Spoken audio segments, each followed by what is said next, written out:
Joke time muna po tayo mga kababayan kasi maraming mainit ang ulo ngayon. Mainit ang ulo ng mga DDS. Sabi ko sa inyo, relax lang po kayo. Walang pupuntang mabuti ang init ng ulo. And in fact, diyan sa init ng ulo at masasamang pananalita, kaya nagka-problema ang mga Duterte. Pero hindi ko kayo tuturuan. But anyway, pag-usapan natin mga kababayan mamaya kasi pinagmumura na naman po ni Baste, yung ating Pangulo, pati ni Bato. Walang kadala-dala sila mga kababayan. Joke time muna. Padala ni Arms LV, taga Quezon City. May nag-uusap na magkumpare. Sabi ng una, pre, nasusuka ako anya. Pero anya, pinipilit ko, hindi matuloy-tuloy. Hindi ako masuka, pero nasusuka siya. Sabi ng kumpare, madali lang yan pre. Sundutin mo lang anya yung tonsil mo nang hiniliit mo ito. Sundutin mo lang anya. Sinundot yung tonsil. Sabi ng kumpare, hindi pa rin pare. Sundutin mo anya yung puwit mo. Sinundot nang hiniliit yung puwit niya. Sinunod naman po ng kumpare. Sinundot yung puwit niya. Sabi ng kumpare, wala pa rin pare. Sabi ng kumpare, sundutin mo uli anya nang hinliliit mo yung tonsil mo. Tingnan natin na niya kung hindi ka pumasok ka.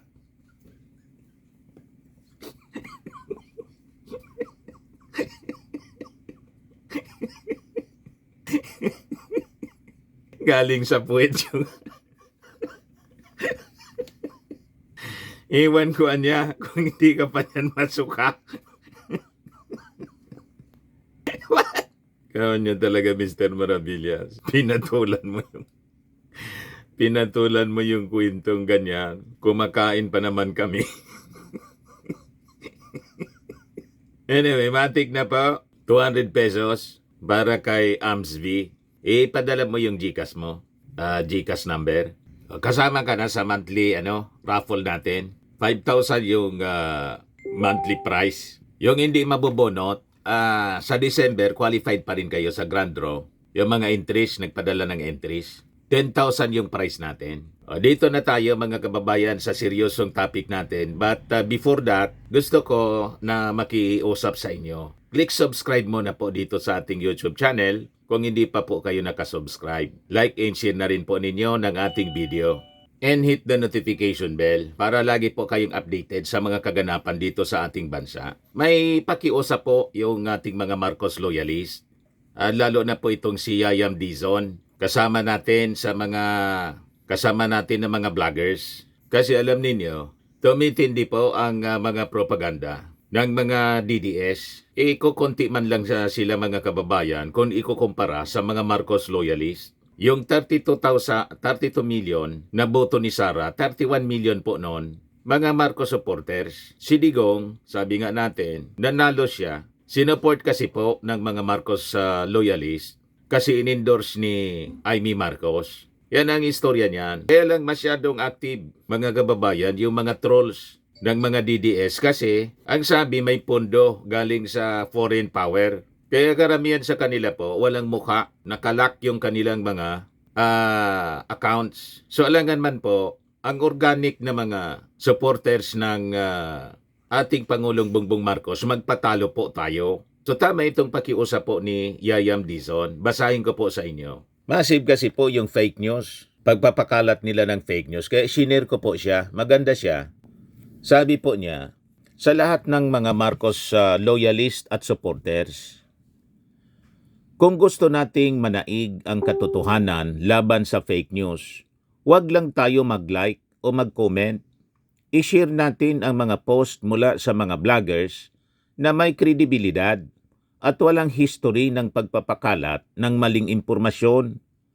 Mas maraming netizens ang makakabasa ng totoong balita kung tayo mismo ang tutulong sa pagpapalaganap nito. Kung nais nating manatili si PBBM at magtagumpay ang kanyang mga programa, kailangan nating magkaisa upang tiyakin ang katotohanan upang tiyakin na ang katotohanan ang mangingibabaw o nangingibabaw, hindi ang mga kasinungalingan at panlilinlang na mga gustong bumalik sa kapangyarihan. Handa ba kayong tumulong sa laban para sa katotohanan? So yun ang challenge mga kababayan ng isang Marcos supporter na si Yayam Dizon. Kaibigan natin na nakasama natin doon sa Palasyo Malacanang. So lahat ng mga Marcos loyalist organizations, ang dami niyan. 31 million. You just imagine kung kayo na 31 million na bumoto, ang gagawin lang ninyo, i-click ninyo yung subscribe. Just click subscribe sa mga Marcos vloggers. Tapos iba-viral ninyo araw-araw. Yun man lang inyong participation. Hindi man siguro po mabigat na nakahilingan. Kasi pag hindi ninyo yan ginawa, desidido po ang mga Duterte to take over. Iupo si Sara Duterte. Yun ang naging warning ni Basti po doon sa sa araw ng Davao na ginawang political rally kahapon po at pinagmumura yung ating Pangulong Bongbong Marcos. Tinamo-tamo pa, sinumbatan. Yan yung tatay mo, Marcos Sr., referring to Marcos Sr., pinalibing ng tatay ko. Pero yung tatay ko, pinakulong mo, PUTA ka. Sebastian Basti Duterte, Davao City Mayor, curses Marcos Jr. over father's arrest. Yan yung report ng Daily Guardian. In 2016, sabi rito, former President Duterte authorized the burial of the late dictator Ferdinand Marcos Sr. at libingan ng mga bayani in Taguig City despite strong opposition from the public, particularly human rights advocates who resisted the Marcos regime. Kung yan ang sinusumbat niya, mga kababayan, sa ating Pangulong Bongbong Marcos, mali po na sumbatan niya. Bakit po? Hindi man po mananalo si Digong, yung tatay niya, kung hindi sinuport po ng mga Marcos loyalist, mga Marcos supporters. Kaya po, sa totoo lang, Amanos, may papalibing mo ba si Marcos Sr. kung hindi ka tinulungan ng mga Marcos loyalist na maging Pangulo? Isang napakalaking utang na loob ang dapat tinatanaw ng mga Duterte sa mga Marcoses. Kasi wala sana sa history mga kababayan ng ating bansa na ang isang Duterte na hindi man kilala uupo sa Palasyo Malacanang. Tama po? At bilang ganti sa support ng mga Marcos loyalist ni Amy Marcos, tama lang na ipalibing niya yung kanyang tatay. Madaling sabi, Amanos na. So anong pinuputok ng butse? Ang problema mga kababayan kasi, nang tumakbo yung ating Pangulong Bongbong Marcos, may agenda pala sila na hindi napatapusin. Iluklok si Sara bilang Pangulo. And yun ang gusto nilang gawin ngayon. Using the issue, mga kababayan, ng pag-cooperate ng ating Pangulong Bongbong Marcos, ng Marcos Administration, sa Interpol na mayroon tayong obligation. Hindi man tayo pwedeng hindi mag-cooperate po sa Interpol. At sabi natin paulit-ulit dito, bakit isisisi yung kaso nila, yung kaso ng tatay niya, sa ICC, sa ating Pangulo? Malinaw po na ang kaso po final ng mga private complainants po. Yung mga na-AGK, 2017 pa po. Ang tumulong po, mga dilawan, si Risa Ontiveros, si Trillanes. Wala man pong kinalaman doon sa kaso. Pag-file sa kanila ng kaso, pag-file sa kanyang tatay ng kaso, ng ating Pangulong Bongbong Marcos. In fact, hindi man po bumabalik tayo sa ICC. Nakaligtaan lang nila, mga kababayan, na after na umalis sa ICC, hindi tayo umalis sa Interpol. So this is, I think, divine providence. Na-overlook nila, ito na ngayon ang nangyari. Kasi po, siyempre, yung mga naagrabyado, hindi man yun titigil sa paghanap ng hustisya. Kaya sabi natin, tama yung sinabi ni Katunying, tapos ni Anthony Taberna. Pwede naman talaga na tulungan ng ating Pangulo. Kaya lang niya, araw-araw, sinisiraan ng mga Duterte at mga supporters niya yung ating Pangulong Bongbong Marcos. Tinatawag na bangag, adik, ngiwi. So, paano tutulungan? You see? Wala man lang anyang konsolasyon. Sabi yan ni Anthony Taberna, tapos ni Jerry Baha. Ngayon, patuloy silang nagbabanta. Mali. Yung kamalian nila, mga kababayan noon, paulit-ulit nilang ginagawa. Kaya lang, wala tayo sa lugar, mga kababayan, na mag-advise sa kanila ng tamang strategy, tamang gawain. Unang-una, hindi man sila makikinig sa atin. So, ang ginagawa natin, pinapaliwanag natin sa ating mga mamamayan para hindi po malason ang inyong isipan. Kaya sabi po ni Yayam Dizon, kung nais nating mapanatili si PBBM at magtagumpay ang kanyang mga programa, kailangan nating magkaisa upang tiyakin na ang katotohanan ang mangibabaw, hindi ang mga kasinungalingan at pandilinlang na mga gustong bumalik sa kapangyarihan. Handa ba kayong tumulong sa laban para sa katotohanan? Yan ang challenge ni Yayan Dizon. Yun din ang ating challenge sa mga Marcos supporters. Ang gagawin lang po ninyo, click subscribe and i-viral ninyo ang lahat ng mga videos ng mga Marcos vloggers. Yan man lang ang magiging contribution ninyo. Hindi man po yun mabigat. Kung nagkaisa tayo in 2022, anong rason hindi tayo magkaisa ngayon? Para sa bagong Pilipinas. Para mapanatili natin ang katahimikan dito sa ating bansa kasi nanggugulo po sila. Do or die po sila ngayon. Si Bato po nagwawala na. Nakita ninyo yung video ni Bato? Nagbabanta po si Basti. The younger Duterte said he prays that Marcos will be able to finish his term as chief executive as they will fight back following the alleged illegal arrest of his father. Illegal arrest daw. Sabi ko sa inyo, yung narrative nilang kidnapping, malamang hindi po yon kakagatin ng mga judges ng ICC. Kasi sabi ko nga, yung defense lawyer nila, si Mijaldea, wala yata yon experience sa ICC. Doon pa lang sa pre-trial hearing po, palpak na yung kanyang defense. So just imagine, umarap ka sa mga judges ng ICC, pagkatapos inakusa mo silang kidnapper, nakipagsabuatan sa ating gobyerno. Na sila mismo yung nagpalabas ng warrant of arrest, kinostro sa Interpol. So pinapalabas na ang kidnapper mismo, yung ICC, saka Interpol. Paano ka papaboran sa iyong mga petition, sa iyong mga argumento? Doon pa lang sa simula ng pre-trial pa lang, inakusa mo na. That is the greatest blunder, mga kababayan, ng defense. Kaya lang sabi po natin, wala tayo sa posisyon para sila advise natin. Kasi ang paniwala ng defense, paniwala ng mga Duterte, sila yung pinakang magagaling.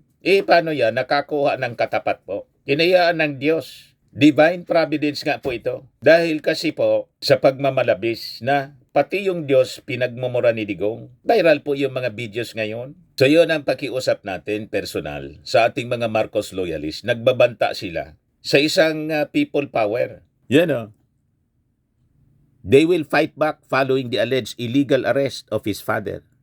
I will take this opportunity to tell Mr. Marcos, how I feel about him. Mr. President Marcos, you will never be loved, especially to us who are calling our Rodi Duterte's name. You will never be loved, Mr. Marcos.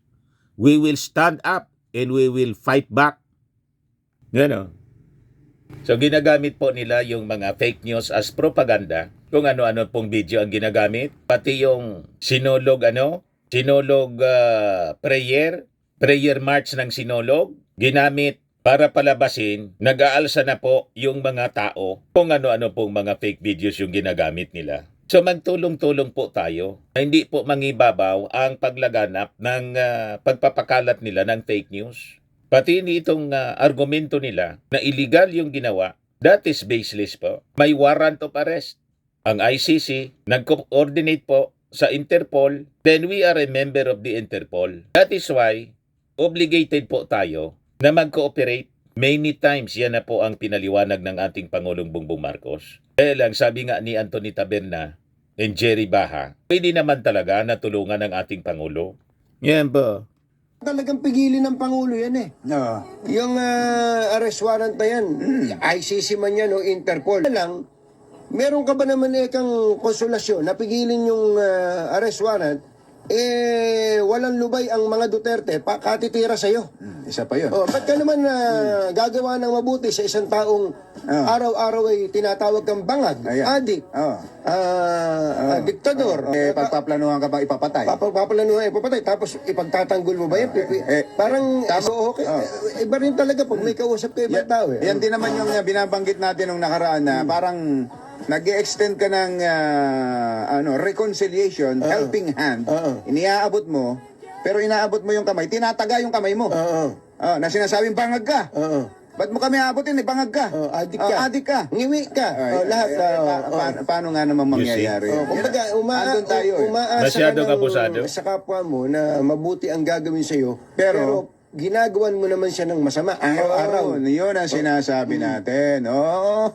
So i-viral po ninyo itong mga ganitong videos para magising yung ating mga mamamayang Filipino na neutral. Yung mga DDS, hindi na natin yun mababago kasi mga blind followers na sila. Kulto eh. Wala na sila sa rason mga kababayan. Ang sa kanila, okay sa kanila yung mga pang-aaboso. And they're using this time, mga kababayan, yung people power. Na noon, galit na galit sila sa people power. Sa mga rallies. Tama itong sinabi po niya, columnist Antonio Contreras. Yun po sabi ni columnist Antonio Contreras, kapatid ni Benji Contreras. Sabi niya, the hypocrisy and or lack of self-awareness of the DDS is simply phenomenal. Bakit daw? Sabi niya, silent when Filipino fishermen are harassed by the Chinese Coast Guard in our own exclusive economic zone, but cries about sovereignty when Digong was arrested. Yan ang mga issue nila. Issue ng sovereignty. Pero dito sa harassment, mga kababayan ng mga Chinese, sa West Philippine Sea, tahimik sila. Si Sara, no comment palagi po. Nakita ninyo? Sabagay, may kumakalat ngayon na video na inamin kasi ni Digong na siya isang Chinese. Isang interview. Yan pakinggan ninyo mga kababayan ang interview kay Digong ng isang foreign CCTV China. How sincere is this China policy? Maybe because I'm Chinese and I believe in sincerity. Tiwala siya sa China, mga kababayan, sa Chinese government kahit pinagluluko tayo. At siya pa mismo nagsabi, pwede na niya ninyo kaming gawing province. Kasi siya, Chinese mismo. Kaya pala, pati yung kanyang SAP, Chinese, si Bongo. Nakita ninyo? Pagkatapos, sumusweldo dito sa atin from the taxes of the Filipino people. Galing mismo sa bibig ni Digong, mga kababayan. Kaya daw siya tiwala sa China kasi siya ay isang Chinese. Ulitin natin. How sincere is this China policy? Maybe because I'm Chinese and I believe in sincerity. Naintindihan na ninyo, mga DDS. Of course, hindi ninyo ito maintindihan kasi nabulag na kayo masyado. Sabi ni Antonio Contreras, isang columnist, mga kababayan, phenomenal niya itong mga DDS. Silent when Filipino fishermen are harassed but by the Chinese Coast Guard in our own EEC, but cries about sovereignty when Digong was arrested. Called God is stupid, but now call for prayer rallies in support of Digong. Pinagmumura po, pati yung Diyos. Pero, habang minak niya yung Diyos, yung kanyang pamilya ngayon, si Kitty Duterte, nananawagan ng candlelighting, prayer rally. Kaya sabi nga natin, paano ka pakikinggan ng Diyos? Kayong mga DDS, paano kayo pakikinggan ng Diyos? Ngayong leader ninyo, pinagmumura yung mismong Diyos. Ayan. Think about it, mga kababayan. Lahat kontradiksyon ang kanilang ginagawa. Called God is stupid, but now call for prayer rallies in support of Digong. Ano pa? Against protest rallies. Sumunod na lang kayo sa gobyerno, sabi niya noon. But now call for protest rallies every day. Gusto nang magpa-people power. Pero noon galit na galit sila sa pagrarally, mga kababayan, lalo na yung mga Sabi pa ni Tony Contreras, says EDSA people power was fake in that the people then were brainwashed. But now, call for a new EDSA people power to oust Marcos. Kita ninyo kung paano, kung anong ori mga kababayan sila, anong ori na mga tao, at kung paano sila mag-isip. Talagang total confusion. They are now so confused na yung mga statements nila, mga kababayan, bangga-bangga. Yung ating Pangulo, tinawag na weak leader. Pagkatapos, magdi-declare daw ng martial law. So, strong man. Madaling sabi, strong leader pala yung ating Pangulong Bongbong Marcos. Pag ganon, sabi ninyo, kuting, weak leader. Pagkatapos ngayon, diktador na yung tawag ninyo. Saan kapulutin yan? Ano maniniwala sa inyo? Yung ating mga kababayan. Sabi pa rito, says they don't care about human rights in due process, but are now calling for due process and respect for human rights after Digong's arrest. Ipaglaban daw yung human rights ni Digong. So, si Digong pwede sa human rights. You are now calling for due process. Mismo yung nangyari sa kanyang inarrest siya is the due process, the start of due process. Binibigyan siya ng due process. Kasi kung hindi siya binigyan ng due process, di sana natukhang na siya. AJK sana. Kung nangyari yung AJK sa panahon niya, the same sana. AJK siya. Pwede siyang i-AJK sana. Na-corner na siya, mga kababayan. Kaya lang walang ganong policy ang ating gobyerno. Respect for human rights. Tama po mga kababayan. O ito na ngayon si Bato. Inagmumura din mga kababayan yung ating Pangulo. Tapos sinabi pang traidor. Ako talaga ay masama ang loob ko. Di ko siya napigilan na ibiyahe doon sa ICC. Sarili nating pulis ang nagdala ng ating presidente. Piliting isakay sa eroplano para ibiyahe doon sa Dahig.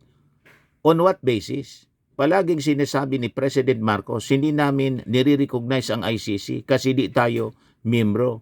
Di kami magko-cooperate sa ICC. Ano ginawang rason ni Pangulong Bongbong Marcos? Interpol? Bullshit. Ako naging PNP chief. Alam ko na anong papel ng Interpol sa mundo. Huwag nyo na akong lukuhin. Commitment sa Interpol? Bullshit. Pasalamat kayo kasi buhay kayo. Iniharap sa due process si Digong. Kamusta naman yung mga bata na na-EJK na malabo man na sila po ay sangkot sa droga? They're crying due process. What about itong mga victims ng EJK? Ha? Mga walang kamuang-muang, 3 years old. Pero si Digong is being accorded due process. So ang dapat, i-defend nila. And in fact, tama itong ginawa nila, mga kababayan, na si Sara nandun para i-meeting yung mga abogado. Yun ang tama. Yan o, sa report ng ABS-CBN, nagpulong sa kauna-unahang pagkakataon ang binuong legal team ni dating Pangulong Rodrigo Duterte sa mga kaso ng krimen laban sa sangkatauhan sa International Court. Ang legal team ni dating Pangulong Duterte sa ICC. Yan o, pinamumunuan po, lead counsel ni Nicholas Kaufman, British-Israeli lawyer po. Tapos, kasama sa team si Sara Duterte, Salvador Mediadea, tapos si Attorney Harry Roque, dating presidential spokesman. Di Mr. Maravillas, ang masasabi mo sa legal team? Ayos po. Convincing. Si Sara, pag hindi magustuhan yung mga sinasabi ng mga judges, pwede niyang pwede niyang pagmumurahin at bantaan tulad ng ginawa niyang pagbabanta sa ating Pangulo. So yun ang ating aabangan. Si Medialdea, nakita na natin yung kapasidad ni Medialdea, lalong nadiin yung dating Pangulo kasi inako sa yung ICC na kidnapper. Si Harry Roque, international law expert, kaya lang medyo bumaba yung ating believe kay Atty. Roque kasi yung Congress nga, tinakbuhan niya, hindi niya maharap. Ngayon, wanted si Harry Roque. Yun ang predicament mga kababayan ni Harry Roque. Kasi abang tumatayo siya as one of the lawyers, may extradition na treaty pala yung Pilipinas with Netherlands. Pwede siyang huli ng Interpol. Siya yung ibalik dito sa Pilipinas. Imbes na Rody Duterte, bring home Rody Duterte. Di ba yun ang slogan nila? Bring him home, Rudy Duterte. Malamang kung si Digong dinala ng Interpol padahig, si Roque malamang pusasan ng Interpol pabalik dito sa Pilipinas. Yan ang problema po. O ngayon, ibigay ko ito sa inyong latest na balita ngayon. Yan o, just in. Presidential sister Amy Marcos, Senator Amy Marcos, wants the Senate to urgently investigate the arrest of former President Rodrigo Duterte. Days after Duterte's arrest, Marcos issued a statement saying that it is vital to establish whether due process was followed during the former president's arrest, given the involvement of the Interpol and the ICC. As chairperson of the Senate Committee on Foreign Relations, I am calling for an urgent investigation into the arrest of former President Duterte, an issue that has deeply divided the nation, said Marcos in a statement Monday. Di ano niya, Mr. Maravillas, ang masasabi mo niyan? Approve? Diyan masaya si Amy Marcos, di so be it. Pinapapili na sana siya ni Congresswoman Garin. Pamili ka na niya kung sino ang dapat mong isupport. Kasi nahirapan niya yung namamangka sa dalawang ilog. It's either niya, your friend or your brother. Yan, sabi ni Janet Garin. Mamili ka na niya. Pick brother or friend. I believe niya it's time for the senator to really decide. Whatever she chooses, so long as it is just one stance, people will respect and believe her more. This would also allow her to take her campaign in a clear direction. So tama po mga kababayan ang sinabi ni Janet Garin. Pero sabi nga natin matanda na si Amy para advisean pa natin. O ngayon, si Amy Marcos gustong magpaimbestiga sa Senado. Dapat niya ma-establish whether due process was followed during the former president's arrest, given the involvement of the Interpol and the ICC. Ako, sang-ayon tayo mga kababayan. Kasi para finally, matuldukan yung issue na di ba yung narrative nila na pinapakalat, na kinidnap. Paano kidnapin mga kababayan na may warrant of arrest nga po? O ngayon, in this investigation, so kailangan talaga na ma-determine kung tama, legal nga ba siya at nasunod yung due process. So okay tayo rito, mga kababayan. O ngayon, itong nangyari kay Digong, lahat ito po ginusto niya. Yan o.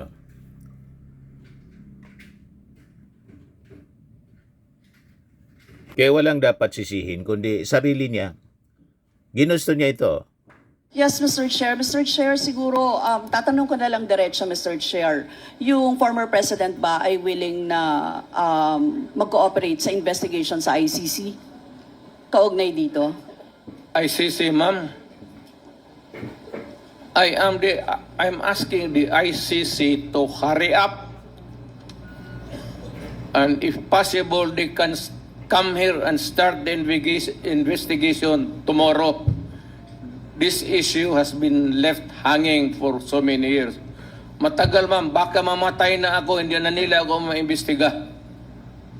So I'm asking the ICC through you na magpunta na sila dito bukas, umpisahan na nila ang investigation. And if I am found guilty, I will go to prison and rot there for all time. Kaya walang rason mga kababayan na mag-iyak-iyak yung kanyang pamilya at sa yung mga DDS. Kasi ito, wish ni Digong. Pinagbigyan po ng ICC yung wish ni Digong. Kaya malabo po na pagbigyan yung inyong request, yung inyong isinisigaw na bring him home. Paano bring him home na yun ang wish granted ng ICC kay Digong? Napakalinaw po yung statement niya doon sa Quadcom. Tama po. Siguro, tatanong ko na lang At itong ating programa mga kababayan, atid sa inyo nitong ating mga sponsors. Fairmax, Firming and Lifting Cream. Pinapay po sa mga pulses in affected area. Mainam po ito sa mga pains at paninigas ng mga kaso-kasuan. Ito sa mukha naman yung application, anti-aging, Automax po siya. Ito ay Glow 60 mga kababayan. Whitening po siya. Made in South Korea. Ito naman po, Ningxia Red Mix Fruit Drink. Gawa po siya sa goji berry. May anti-cancer properties po siya. At sa mga nagana po ng malinis and spacious fitness gym, pumunta lang po kayo sa aming Colossal Fitness Gym. May Grab car rental din po kami. At bills payment po sa aming office. At saka sa mga mahilig po sa mga imported bags, manood po kayo sa live selling ni Madam Aileen Rosales sa kanyang Aileen Closet po. Pati mga shoes, ito yung kanya po. Ito yung kanyang page. Kita ninyo, napakagandang mga online selling po siya. Si Madam Aileen Rosales. Cellphone number niya po, 773-798-7816.